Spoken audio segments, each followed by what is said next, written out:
Welcome, all you citizens of the world, all you sisters and brothers, friends, family, and neighbors. From Chicago, I'm Michael James here with another edition of the Live from the Heartland show. This would be number 100 since the beginning of the pandemic.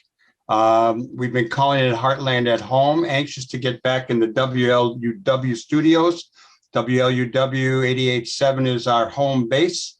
We also broadcast on CAN TV, and it's on youtube.com/heartlandmedia/videos. Okay. For people who are new to the show, let me just say that we used to do this from the stage at the Heartland Cafe, which last Saturday, or last Sunday, actually on May 1st, would have been 46 years since the Heartland effort was begun by Katie Hogan, myself, and Diane Libman, AKA Stormy Brown. And after the Heartland was sold, we continued to do it from the stage at the Heartland and various other places in the building. And eventually we moved it downtown. And unfortunately, the Heartland Cafe doesn't exist, but the spirit of the cafe does. And so does the spirit of this show. Okay.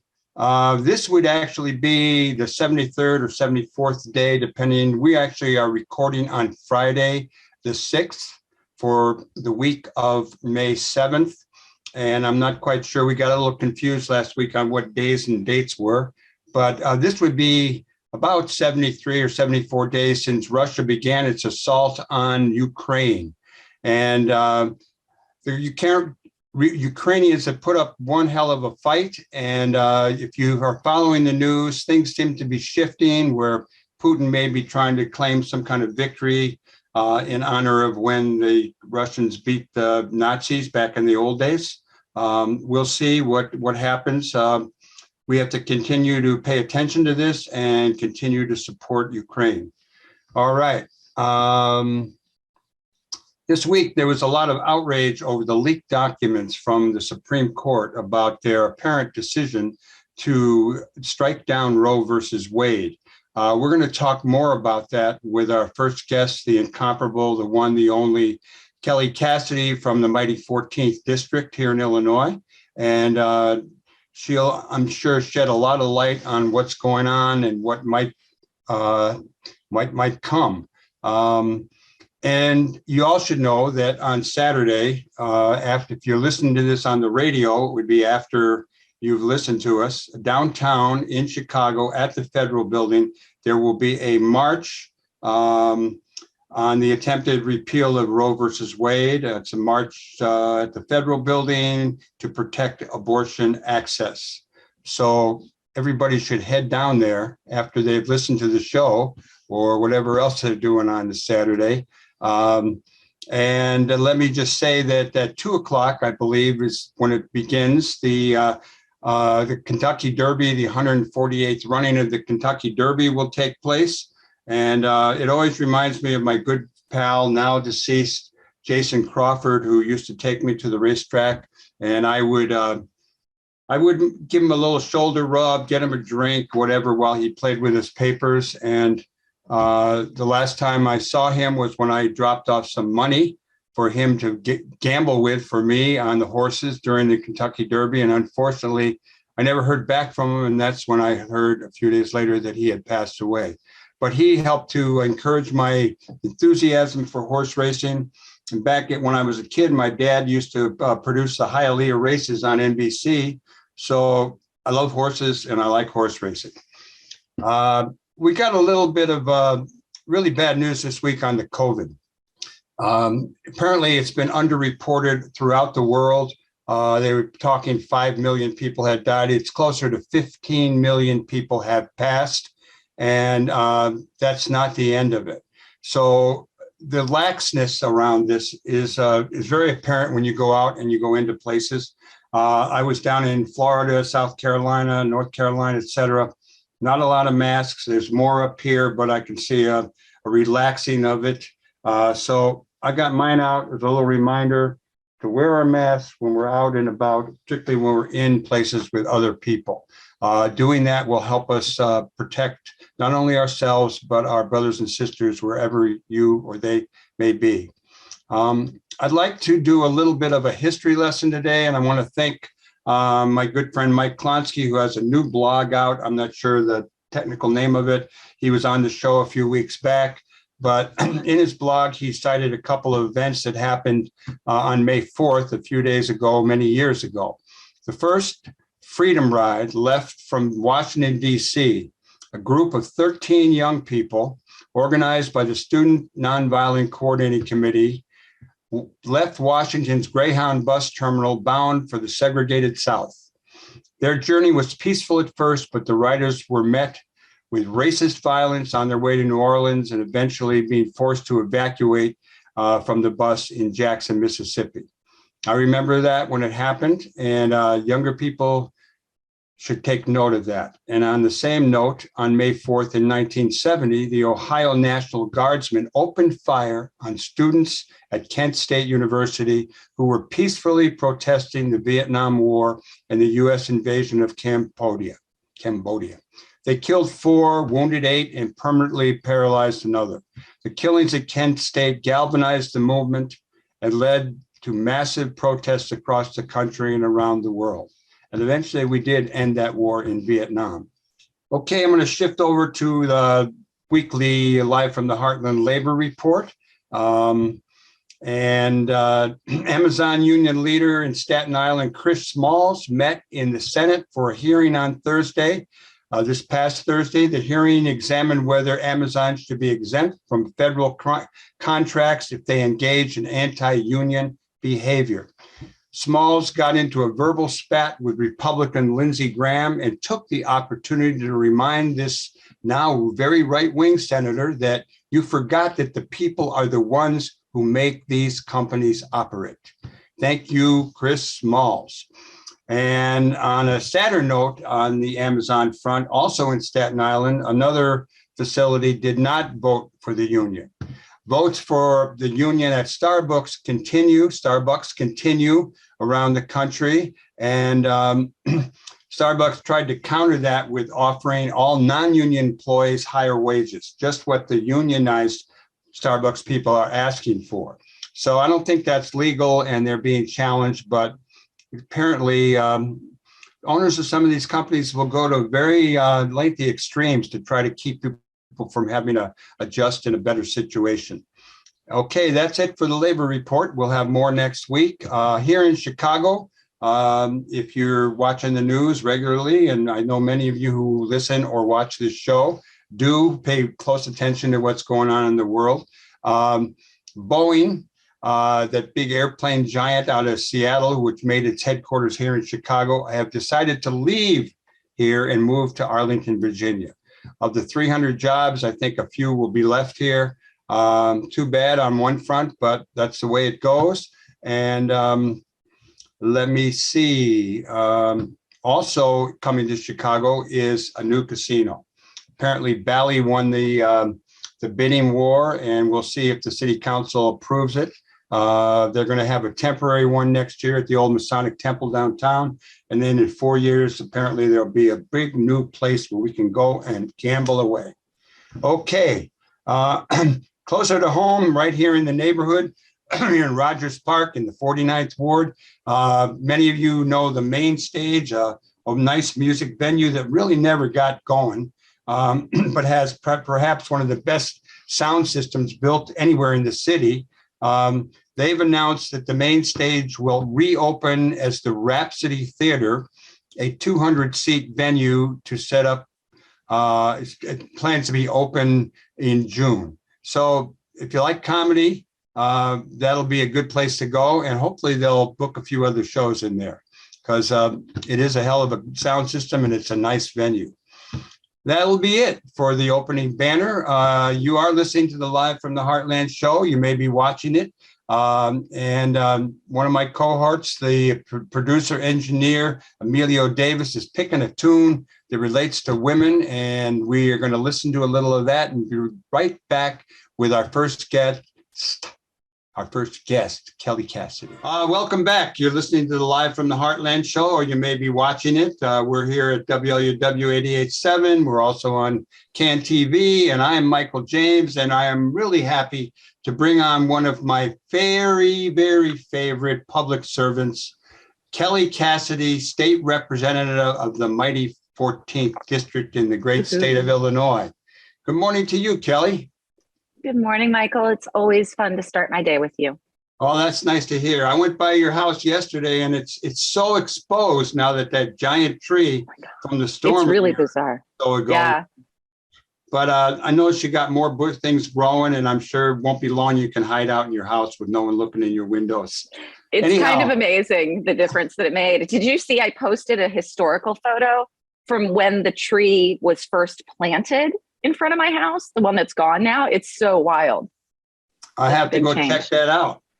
Anyhow, I had asked you to come on today that, one of our fellow Live from the Heartland team, Tom Clark, had been bringing to my attention the question of marijuana legalization and stuff in Illinois. And while we could talk about that, something else happened this week. And I think we're going to shift and talk about women's right to choose, the Supreme Court, and where we're at and where we're going. That okay with you?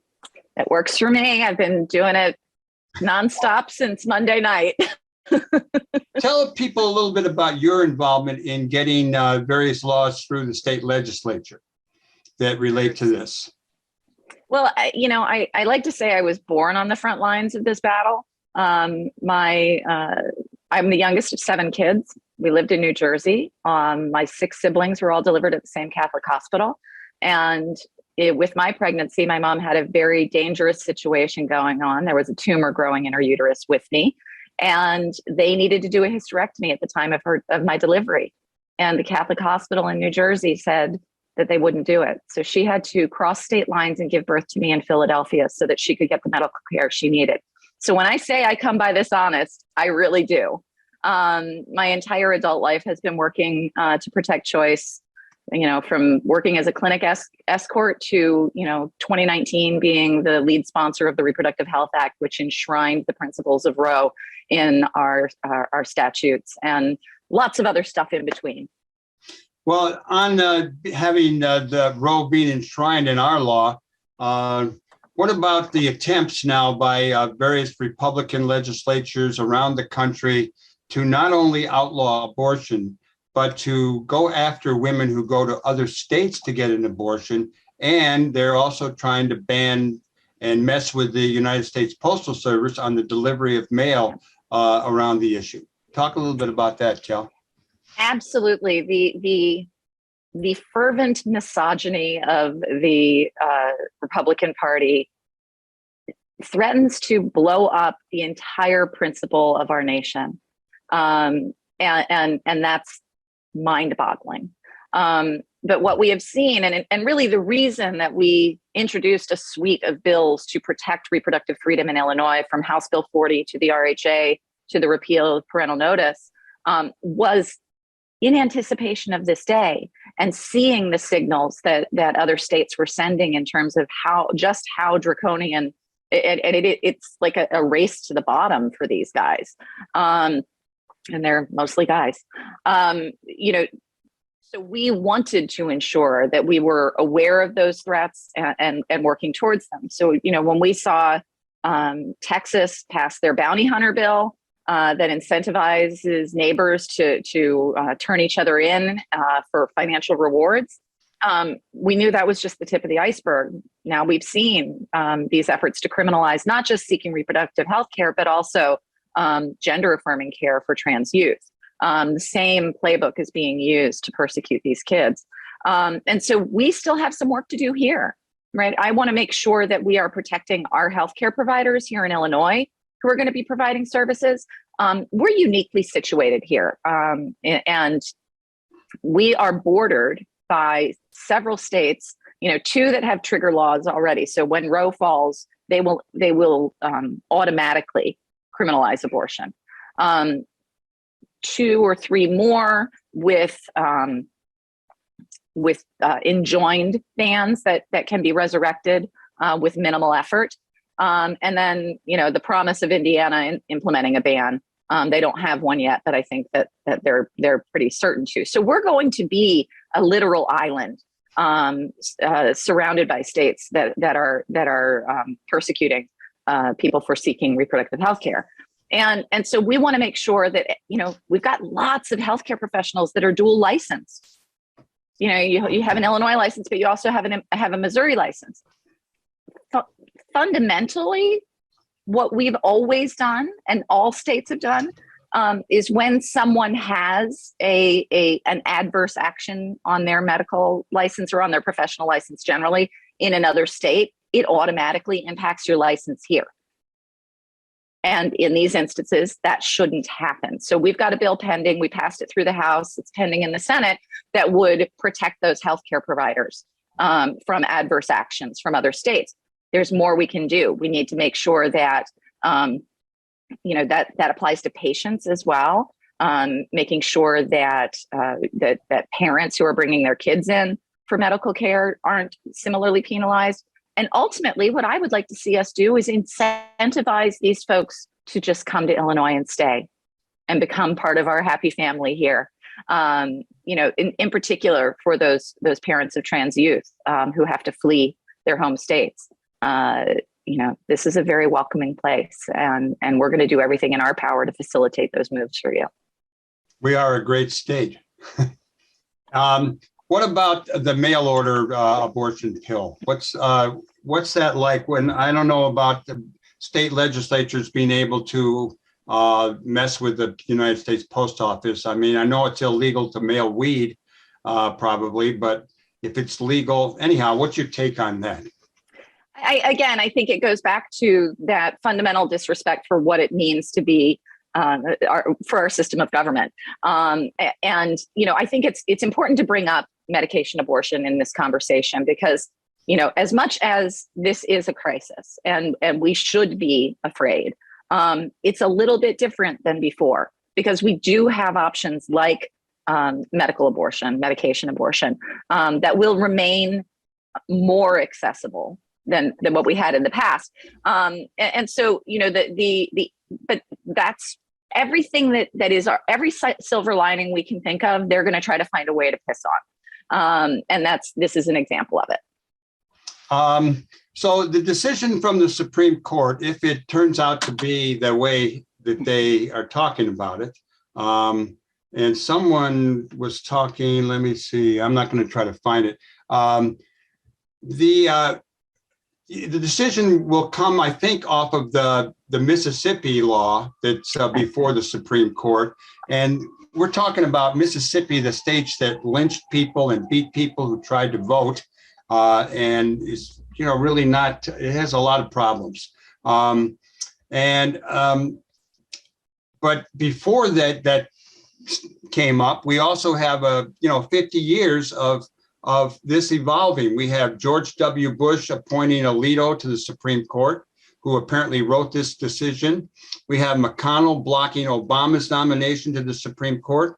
And we have Trump, who got 3 picks, all right-wingers who apparently lied in the confirmation. Who lied in order to get confirmed, yeah. So talk to us a little bit how we got to this place. Well, I mean, this is not something new. These guys played the extremely long game. And by that, I mean my entire lifetime. Because, immediately after Roe became the law of the land, there was a very thoughtfully designed effort to undermine it. So it started with restrictions that seemed reasonable and instilled some doubt into the validity of this right, and helped to build momentum towards where we are today. They just kept going, while at the same time feeding cases into the Supreme Court pipeline to ensure that the right case was queued up at the right time when they finally secured their majority on the court. This is not the end of that. I was reading today that the principal plaintiff in the marriage equality decision is terrified. Alito speaks in the document about it not applying to other principles of the right to privacy.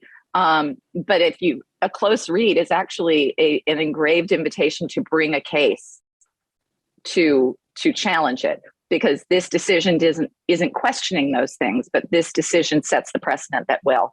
And so, my entire life is built upon the rights afforded us by the concept of a constitutional right to privacy. I've described it as, I feel like my whole life, my family is at the top of a Jenga tower, and I'm watching it crash in real time. My marriage, my kids' relationship to their other mom, my right to bodily autonomy, all of these things are hanging in the balance here. Yeah, the president did raise that about, what are the next steps that what are they going to go after next? But let's talk about the popular vote a little bit. I mean, we have a situation where two Republican presidents, the last two, lost the popular vote. That would be George W. Bush and the last guy, Trump. And I'm just, where am I going with this question? But who appointed Thomas to the Supreme Court? Was that a Bush or? I believe it was a Bush.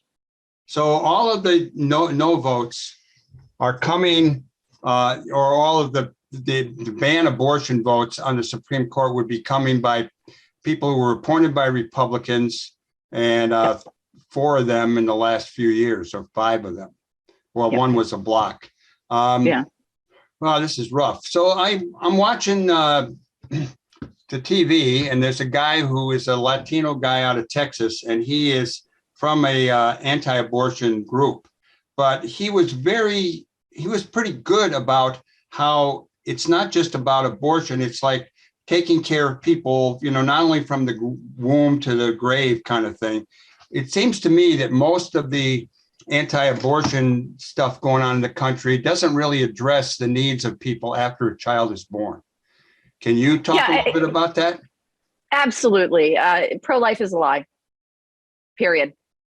It is the greatest lie perpetrated against the American people in recent memory, because you're absolutely right. For these folks, the vast majority of them could not be bothered to fund education or healthcare. Who vote against, they vote against anything that would protect life for the rest, for the rest of people's lives, and hell, half of them fully support the death penalty.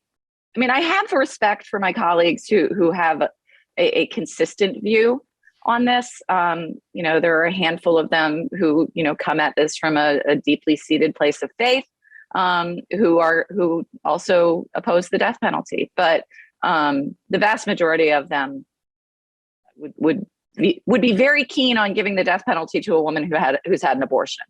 Oh yeah, it's unbelievable. Well, let me ask, is there any place for pro-choice Democrats what am I asking for? Who were anti-abortion Democrats? You have you had one congressman, Cisneros, in the 28th district in Texas, and he is the only Democrat in the House who opposed the pro-abortion Women's Health Care Act. Yeah. And he's being challenged. His name is Henry Cuellar, and he's being challenged by Jessica Cisneros. And I know there's a senator from Pennsylvania who is not good on abortion. I don't think Manchin is either. What's your take on, we have a lot of people who are in the under the Democratic tent who now, their religion doesn't, acknowledge the right to abortion. What's your sort of take on the place for these people, and how, as a deft political strategist, we handle the contradictions in front of us? Yeah. Well, I think that it's really, really easy to jump to that place of, if you're a Democrat, you have to be pro-choice. But I caution folks on that and point, just across the aisle to our ever shrinking Republican caucus, who has this litmus test. I at this point in our caucus, we certainly have Democrats who are not, 100% pro-choice, if you will. And that probably includes some folks who, if they were honest about it, would prefer to vote outlaw abortion, but feel like they got to find some middle ground in order to maintain their positions. We used to have a handful of Democrats who were not pro-choice. Those seats we've lost those seats anyway, and it wasn't over abortion. And what I will say is, thinking back on a couple of the far southern Illinois guys who sort of traditional, pro-labor. Labor is what brought them to the Democratic Party, basically. But in so many cases, they were incredibly helpful to me in finding votes. They may not have been a vote themselves, but they were good colleagues in that they could help with the strategy to get to yes. And that's meaningful and valuable. And so, I don't want us to be the modern Republican Party. So we always have to find space. That said, a great example was Lipinski and Newman. Folks going after him wanted to elect a pro-choice person. And I think if a district can elect a pro-choice person, they should. He was out of touch with his constituency. A pro-choice Democrat in far southern rural Illinois, probably not so much yet. It's also incredibly ironic as I think about this, the number of my Republican colleagues who privately tell me that they're pro-choice and wish that they could vote yes on my bills, but they fear a primary so badly that they can't. Our system has some serious flaws that need fixing, and that takes us to the maps and the fact that most of our districts are primary districts, not general districts. Well, what about the Democrats switching from concern with the kind of national issue or the elections and focusing more on state legislatures? I mean, we hear a lot about how the Republicans have really worked it, and we've elected presidents and senators, but sometimes we don't have the state legislatures. You got a strategy on that one? Well, I mean, I got to say, I don't think it starts low enough down the ballot. These guys have stolen our lunch money several times because, again, they do the unsexy, maybe a little bit boring work of electing people to, sanitary district boards and school boards and library councils and all of the things that are the building blocks of moving up to city council and state legislatures. We need to be better about that. We need a better bench, and we have for a long time. But that's very much the case. It's not unlike, this Supreme Court is the result of standing by while horrible justices were appointed to lower courts. Yeah, we have to really figure out what we're going to do all the time and fire people up a little bit. I'm going to read you two quotes. One from our pal Klonsky, not Fred, but Mike, who has a new blog. And then one from Neil Steinberg from the Sun Times that I saw. That was in David Orr's upcoming event announcement. Okay, Klonsky says, the only hope now is that a massive wave of street protests will shake up the political landscape to such a degree in the face of the upcoming midterm elections that the totally politicized Trump court will be forced to pull back its planned ruling or risk a Republican defeat in the House and Senate in November. That's one. Steinberg says, there is reason to hope. One rule of totalitarianism is it always overreaches and never stops, since the bullying is the point. The eternal junkie scramble to find somebody to be better than. Success banning abortion will only turn the attention of the American Taliban to gay marriage, anti-racism, immigration, the rest of the scary objects crowding their fear closet. They never give up. They have to be defeated. Two good quotes, but what are your thoughts? My first thought is, to the first quote, protests are great and an important organizing tool, but they are not the end of the process. They should be the beginning. And I think too often point, not the process. And so if all you're going to do is go to a couple rallies. Good. I hear you. I'm with you on that one. These are not social events. These are organizing tools. And so, capture the people's data that you can, follow up with them, get engaged, keep them involved. And it doesn't have to be electoral. And I'm an electoral junkie. So yes, that's what I want. I want these folks turned into voters and organizers and activists. But there are other ways to put your money where your mouth is. We're going to need clinic escorts again. We're going to need people raising money for abortion access funds. We're going to need people, yes, knocking on doors, collecting petition signatures, raising money for candidates, getting people out to vote. We're going to need all of those things. So I love a good rally. If your process is about that as the end of your work, try to help me.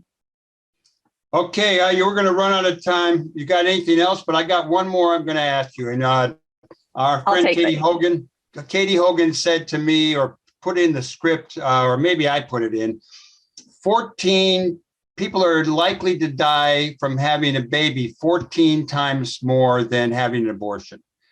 Can you tell us a little bit about that scary figure? Absolutely. I mean, pulling back from that, Illinois or the U.S. has the highest maternal mortality rate among developed nations. Now, that's before this. An abortion is an incredibly safe procedure. It is, and especially now, again, back to medication-induced abortions, even more so than ever before. And childbirth is a volatile experience for the human body, having done it 3 times. So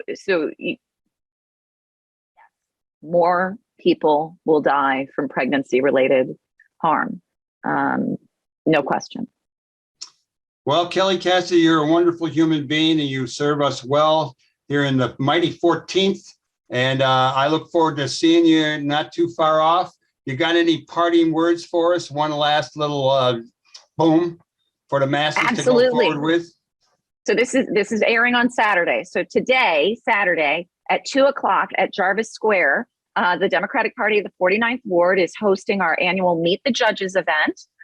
We will be providing food and beverages with a taste of Jarvis Square, participate with all the businesses in Jarvis Square participating, a chance to meet some of these candidates running for judge and maybe not put more bad people on the bench, and meet some of your fellow Democratic activists. So from 2 to 4 at Jarvis Square, I hope to see everybody there. And that would be after the march downtown, which is at noon. And it would be during the prelim for the Kentucky Derby. Exactly. I'll see you at Jarvis Square on Saturday afternoon. Sounds great. Looking forward to it. I love you, Kelly. Thanks a lot. Right back at you, Michael. Take care. Right on. Stay tuned here on the left end of your dial or right here, wherever you're watching this show. We're going to be right back. Okay, we're back. We're back for a little bit more of Live from the Heartland. Our next guest is Philip Montoro. He is the music editor at The Reader. He's got long hair. He's got a lot of rings on. And he recommended that last song that we heard. It was Third Coast Percussion, an album, I think, called Perspectives. Tell us a little bit about the album and why you asked us to play that when we brought you on. Well, I've been a fan of Third Coast for quite a while. I'm a drummer myself, and they're really humbling.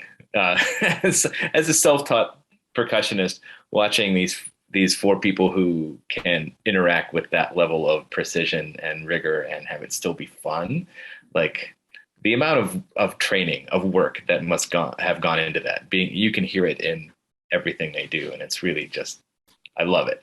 So when I heard that they were working with Jalen, who's the composer of the piece you heard, Jalen is an experimental footwork producer based in Gary, Indiana. I think until pretty recently, she had a day job driving a forklift in a steel mill. But nice. I think she may be supporting herself with her music now. And if so, more power to her. But she operates in a Chicago-born style called footwork. And I especially enjoy her music in that genre, I think, because she's very good at creating a sense of space, of like stacking layers that feel like they belong in almost different frames of reference.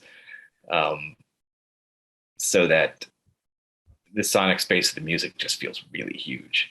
And it's fun to watch that stuff be rendered acoustically by hand, because of course it's all programmed. It's electronic music in its original form. So it's just a very interesting collaboration to me. And I've known that it was coming for quite some time. So I'm very excited that this album is finally coming out. The Jalen piece it's very similar to the title of the album. It's called Perspective rather than Perspectives. And it's 7 movements long, about half an hour, and sort of the centerpiece of the new record. There's also music on it by Philip Glass, Danny Elfman, Devontae Hines, who's better known as Blood Orange, and Clarice Assad. Oh, no, I'm getting confused. Well, you're not the only one. Well, Devontae's piece and Clarice's piece, they're part of the album release concert that's happening next week at DePaul. They're not actually on the album. The other piece on the album is by a co-composition with Flutronics, which is a duo of flutist composers whose names escape me. So this is going to be released on May 13th, and they're going to perform 5 of the 7 movements at DePaul on Thursday the 12th. Yeah, I believe the specific venue is called, what's it called? Gannon Concert Hall? At the Holtschneider Performance Center. Yes. Okay. Well, maybe we'll bump into each other there. Yeah, I bike past that place all the time, but it's been a long while since I've set foot in it. So I'm just I've got some high quality masks, and I'm gonna leave one on because I know. Right on, brother. Cases are climbing fast in Chicago, and I don't want this to be. I want this to be an experience I remember fondly, not as where I finally got COVID. So wear that mask. Anyhow, it was Lynn Orman, our music producer, who hooked us up. And initially, what I wanted to get you to talk about, besides Third Coast, was the Reader. You know, the Reader has been around, it seems like most of my lifetime, and I've been around a while. And it's something that people used to, you know, when I owned the Heartland Cafe, they would deliver stacks of them very high, and people would come, some would just come and grab their Reader. That's where you had all your music listings, that where you could meet somebody and make dates through, I don't know how you did it back then. And just, you know, it also had some really good reporting. Tell us a little bit of what's happened as over time with the Reader as it transitioned to a digital age. And now I think there's a whole lot going on around it transitioning to a not-for-profit. It's in Tracy Bame's hand. You're her right-hand person with music. Give us the story. Oh, no. You can't say I'm Tracy's right hand. That's Karen Hawkins. That's our editor-in-chief and co-publisher. And as a leadership team, they've been great.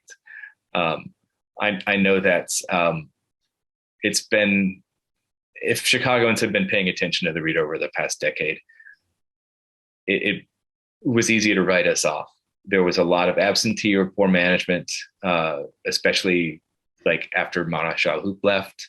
Like, she was a very effective editor-in-chief, but had no publisher, had no resources, you know? And since then, God, when's the last time we've had a publisher?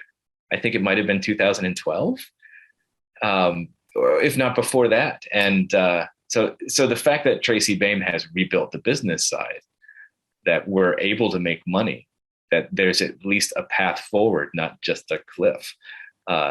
It feels great to me as someone who's been at the Reader for 25 years. I remember those big 4-section papers, those like phone book size readers. A lot of recycling. Yeah, that was when I was hired.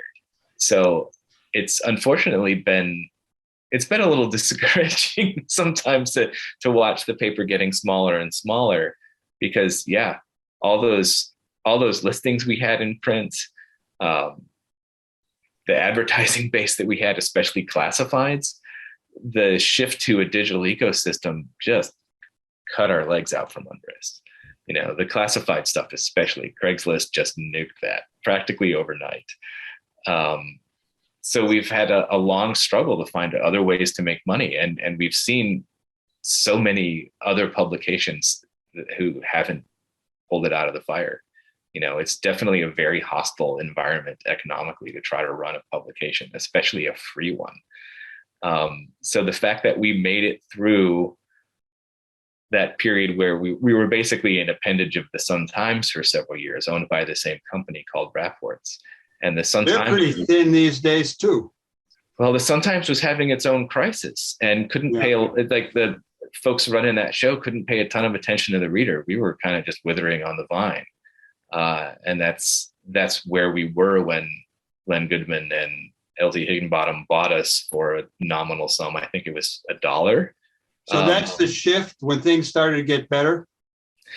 Yeah, they brought in Tracy Baim. That's when our current editor-in-chief, Karen Hawkins, started with the paper as well. Although I don't believe that was her title at that point. I think Anne Elizabeth Moore was editor-in-chief initially. But yeah, it's been wonderful to see the reader rebuild, to see our staff grow. Because I can say with some confidence that our staff has done nothing but shrink since at the very least 2007. So it's been a long time coming, and I'm very happy. So the shift comes, you get new owners and you get a new editor, or not you have an editor, but you also have Tracy coming on. Yeah. She's a powerhouse. She's made a lot of wonderful things. She's something else. Yeah.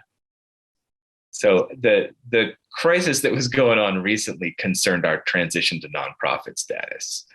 And thankfully, that seems to have been resolved in our favor. I was involved. I saw something in the news where it's the guy said that he would, it could be a not-for-profit. Yeah. It was one of the co-owners, Len Goodman. He had a column in the paper, and the last installment of that column, which ran in November, had some content about vaccinating kids against COVID. And well, we commissioned a fact check after publication because staff raised some concerns about the content of the column, which it went to print, I think, a little too quickly. It would have been better if we'd been able to sit on it, if we'd made a different call as far as like when to publish this, because obviously COVID vaccination, that's a subject where the information ecosystem is really poisoned.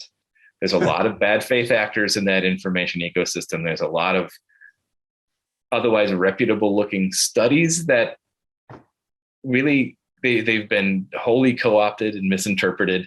So it can be very difficult to wade through that information when you've only got a few hours to deal with it. Yeah. So I think it's fair to say that publishing the column was an error, but what we attempted to do was own that error, to take accountability for it and to say, we're sorry, folks. We ran a fact check. Here's what's wrong. We're going to set the record straight. But Goodman didn't want that to happen. He resisted every option we presented to him. And ultimately, he and his allies on the board of the for-profit reader started introducing resolutions to delay the sale to the nonprofit. And that's when we ended up with this protracted fight. It was honestly really grueling. It was really painful and difficult for everyone on the reader staff, both the union members and the staff outside the union and management, everybody. It was, it's painful to even think about. But I had the great pleasure to be involved in the union campaign that sort of delivered the killing blow, if you will, to that recalcitrance. Like, that's what pushed him off the fence. And it's like, okay, we can't continue this fight without destroying the reader. I'll step down. So that was enormously satisfying. But I do want to recognize that we were put in a position where we could win that victory because our management was fighting too. Tracy and Karen were fighting too. It was more behind the scenes. They didn't march around with signs. They didn't get Scabby the Rat out there, but they were fighting too. And that's something. Scabby the Rat. Yeah. I'm proud of that because it's a rare instance in journalism these days where management and a union are on the same side of a battle. And I think we did a really great job. Going forward, the reader is now not for profit. Well, the deal isn't closed. Whenever there's a bunch of lawyers involved, things take forever. So even though Len and his allies on the board did agree to step down, I think, gosh, it's like a week and a half ago now. There's still papers to be signed. We're expecting within maybe 10 to 14 days, it'll all be wrapped up and resolved. But then, of course, the real work begins, because the Reader had financial reserves, because we were anticipating this transition being really difficult for us. We're going to nonprofit status, and that's hard. We got no safety net anymore. We'll be cut off from the owners who were underwriting the Reader through the pandemic, right? No safety net anymore. And we spent those 4 or 5 months that Len was delaying burning through all our reserves because we were stuck in that for-profit model that wasn't viable. So we're not in the position we want to be starting this journey, but at least we're still on the road, Well, this is good. And I'm going to make sure that I take a walk over to Morse Avenue Grocery, Morse Market, and get my Reader on a regular basis. I used to own the Heartland, and the Reader was everywhere. It was all over. I'd be picking it up off the tables and stuff. But I've had Reader's been good to me and to the Heartland and to a lot of other people throughout its history. And we're really glad we look like we're going forward in a good way. We are talking with Philip Montoro, who is the music editor at the Reader. And I wanted to get you, before we run out of time, but hopefully we can have you on more often, talk a little bit about the music scene in Chicago.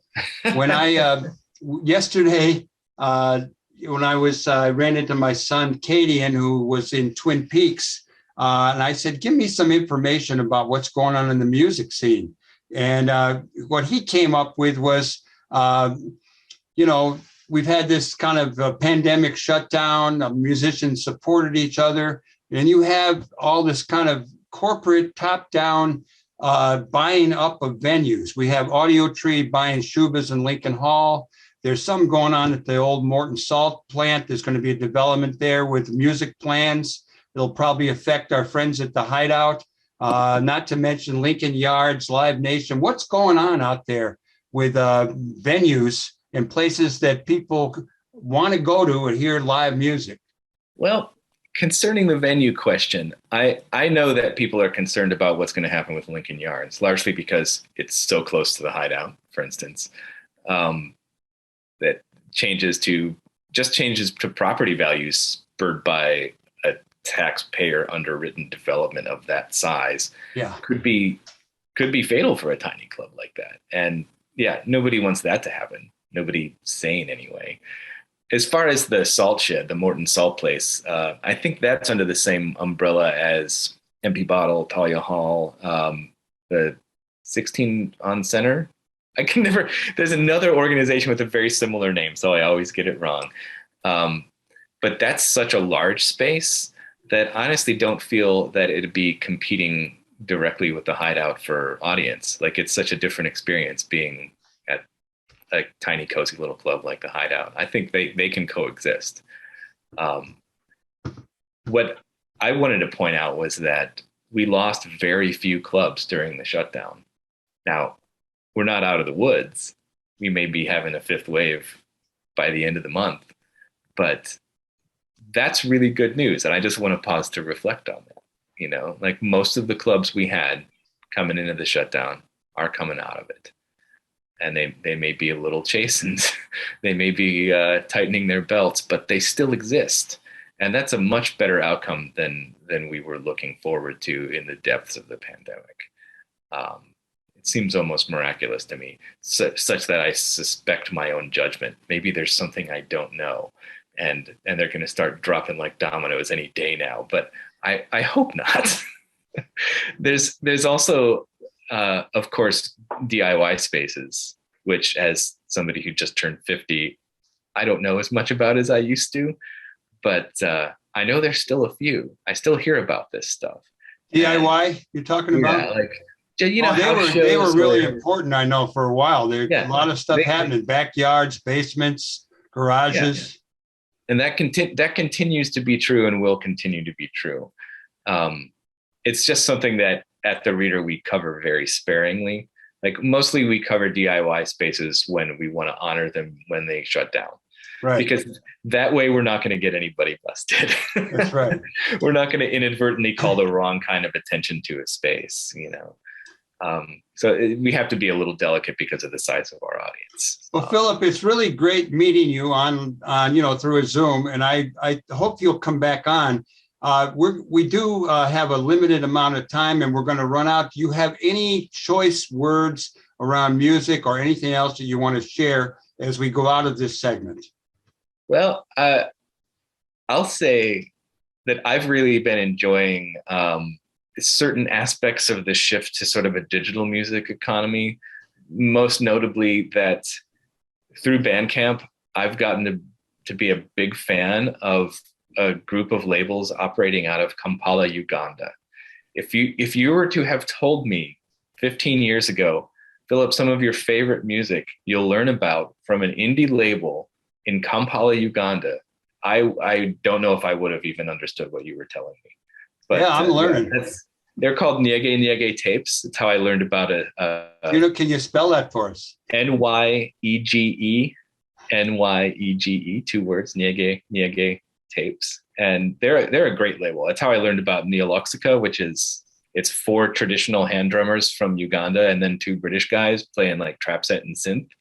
So it's like almost like acoustic techno that draws on the roots of the percussion of the Buganda people. It's fascinating. And yeah, it's how I learned about this Indonesian duo, Raja Kirik, because Nyege re-released their second record. Wrote about that for the Reader. I feel like because I like profoundly weird stuff that I have to broaden my search when I That's a good thing. So people can read your articles if they go to the Reader, type in your name. I saw there's a lot to read, a lot to learn about you. You've got a lot. I don't have a ton of bylines. I'm mostly an editor.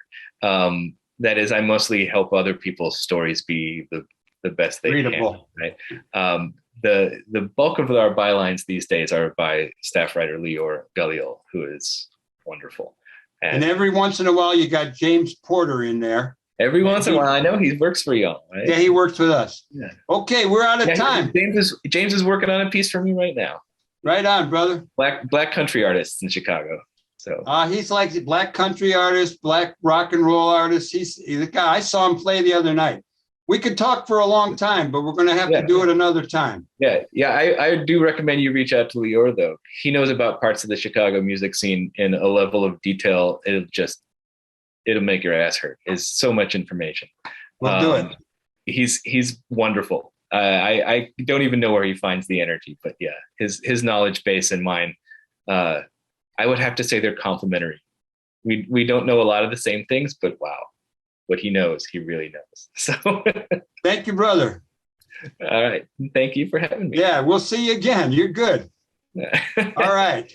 We'll be right back. We're going to take a short musical break, and then we'll come back and wrap it all up. Well, we want to thank everybody for tuning into this week's Live from the Heartland. And however you listen to it or watch it, we're glad that you do. Please send us any ideas or commentary, thoughts you'd like. The best email would be my own, fatback, FATBACK, at AOL.com. Old school. I want to make an announcement about Good Government Illinois spring benefit. Our pal David Orr, former Cook County clerk, he's real active around elections and democracy. He says, please join us for a benefit in support of Good Government Illinois, Thursday, May 19th, 5 to 7:30 at Bounce Chicago, 324 West Chicago Avenue. About Good Government Illinois, from their statement, government can be a force for good when our leaders at all levels of government practice the progressive values of accountability, ethics, and transparency. Good Government Illinois advocates for these values by pulling back the curtain and making government more accessible while holding elected officials accountable. Okay, so that's what's going on with them. I'm really sorry to say that I have some people who have passed, some announcements to make about that. Susan Nussbaum, the playwright, the novelist, and longtime disability activist, has passed. She was pioneering in combining theater and disability for herself and others, giving them room in the acting game. And longtime activist who had spent some time in prison and did a lot of good work there. And then when she came out, did even more good work. Kathy Boudin has passed. Condolences to all of her family. Kathy did real good in the world. And we're really sorry to learn about her passing. And I want to give a shout out to my childhood pal, Mark Smith, the doctor who will be coming on to talk about, now that he's a writer. He's had two of his siblings, his sister Pam and his brother Cal, pass. Cal just passed this week. And I know what it's like losing a brother. I haven't lost a sister, thank Great Spirit. Not sure next week, but we have a lot of people in the hopper waiting to come on live from the Heartland. We're going to put that together. We want to say that for 25 years, we've been putting this show together, first at the Heartland Cafe, then in the Heartland building, then downtown, now from our homes. It's broadcast every Saturday morning. You can get it on Spotify and Google Podcasts, and you can watch it anytime at youtube.com/heartlandmedia/videos. So I want to thank not only Emilio Davis, Katie Hogan, Tom Clark, Lynn Orman, Gwen Brown, and Luis Mejia, all the people who at various times make this show possible. Do good in the world. The world needs all the good that you and that I and that we do. All power to the people. Have a great week, and we'll see you next week.